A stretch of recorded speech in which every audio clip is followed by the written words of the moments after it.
साल 2026 में भारत ब्रिक्स देशों के समूह की अध्यक्षता करेगा।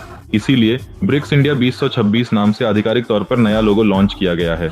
यह लोगो पूरी तरह से कमल के आकार में है। बीच में नमस्ते का इशारा है। इस साइड की पंखुड़ियों के रंग ब्रिक्स देशों का प्रतिनिधित्व करते हैं। यह ब्रिक्स की एकता और सहयोग का प्रतीक है। ब्रिक्स 2026 की चेयरमैनशिप थीम ये है कि इन ब्रिक्स देशों के बीच लचीलापन, नवाचार, सहयोग और स्थिरता को बढ़ाना। यह लोगो भी उसी थीम का प्रतिनिधित्व करता है। हर साल ये समिट होती रहती है। साल 2026 में हमारे भारत में ये ब्रिक्स समिट आयोजित की जाने वाली है, लेकिन हमेशा की तरह नहीं। इस बार की ब्रिक्स समिट थोड़ी दिलचस्प होने वाली है, क्योंकि ऐसा कहा जा रहा है कि ये सभी ब्रिक्स देश मिलकर एक नई करेंसी लॉन्च कर सकते हैं और वही नई करेंसी इन देशों के बीच ट्रेडिंग के लिए इस्तेमाल की जा सकती है।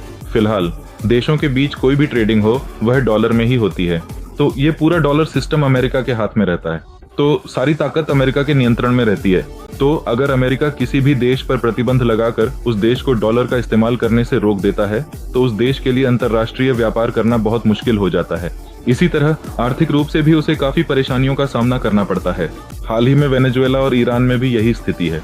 अमेरिका ने उन देशों को डॉलर का इस्तेमाल करने से रोककर आर्थिक रूप से बहुत कमजोर कर दिया है। इस वजह से इन दोनों देशों में डॉलर की कीमत बहुत ज्यादा बढ़ गई और उनकी स्थानीय मुद्रा की कोई वैल्यू नहीं रह गई।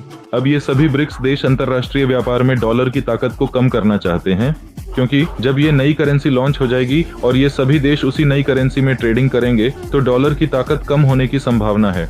लेकिन अमेरिका ये सब चुपचाप देखकर बैठा नहीं रहेगा।